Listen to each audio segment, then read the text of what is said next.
Hi. இன்றைக்கி morning வந்துட்டு என்ன செய்யணும் அப்படிங்கிற ஐடியாவே இல்லை பிரேக்ஃபாஸ்ட்டுக்கு. சரி சிம்பிளாக பண்ணலாம் அப்படின்னு வீட்டில் பழமும் முட்டையும் இருந்தது. நான் அரைச்சி வச்சுருந்த ஹெல்த் மிக்ஸ் மாதிரி மாவு ரெடி பண்ணி வச்சுருந்தேன். அதை வச்சு பேன் கேக் தான் பண்ணேன். உண்மையிலே சூப்பராக இருந்துச்சு. எனக்கு ரொம்ப பிடிச்சிருந்துச்சி. நான் எப்படி பண்ணேன் நான் உங்க கூட ஷேர் பண்ணுறேன். நீங்களும் ட்ரை பண்ணி பார்த்துட்டு எப்படி இருந்துச்சு அப்படின்னு கீழே கமெண்ட் பண்ணுங்கள். அப்புறம் 3 வருஷத்துக்கு முன்னாடி எனக்கு எங்கள் அம்மா கல்யாணத்துக்கு வாங்கி கொடுத்துருந்தாங்க சீர்வரிசையெல்லாம். அதில் எனக்கு தேவையான திங்ஸ் எல்லாம் எடுத்து வச்சுட்டு இருந்தேன் இன்றைக்கி க்ளீன் பண்ணலான்னு. அதுக்குள்ளே வந்துட்டு அம்மா லஞ்சு கொண்டு வந்துட்டாங்க இன்றைக்கி சமைச்சு. சரி எனக்கு பிடிச்ச மாதிரி தக்காளி சாதம், அப்புறம் சிக்கன் ஃப்ரை பண்ணது, முட்டை, வாழைப்பூவில் வந்துட்டு பொரியல் வச்சுருந்தாங்க. எனக்கு ரொம்ப பிடிச்சிருந்துச்சு. இன்றைக்கி லஞ்சுக்கு நான் இதான் சாப்பிட்டேன். நீங்கள் என்ன சாப்பிட்டீங்க அப்படின்னு கீழே கமெண்ட் பண்ணுங்கள்.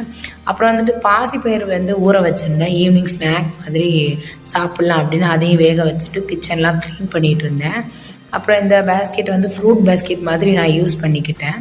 அப்புறம் மேலே வந்து எடுத்த திங்ஸ் எல்லாம் நல்லா தூசியாக இருந்தது. சரி நான் அதையும் நல்லா சோப் போட்டு கழுவி வைக்கலாம் அப்படின்னு மொத்தமாக எடுத்து நல்லா க்ளீன் பண்ணி தண்ணி வடிய வச்சுட்டேன். தண்ணியை வடிய வச்சுட்டு வெளியில் கதவு திறந்து பார்த்தா சாரல் அடிச்சிட்டு இருந்தது. பின்வாசல்லாம் மழை வர்றதுக்காக லைட்டாக இப்போ தான் தூறல் ஆரம்பிக்குது. அப்புறம் வேலையெல்லாம் முடிச்சுட்டு நானும் ஃப்ரீ ஆகிட்டேன்.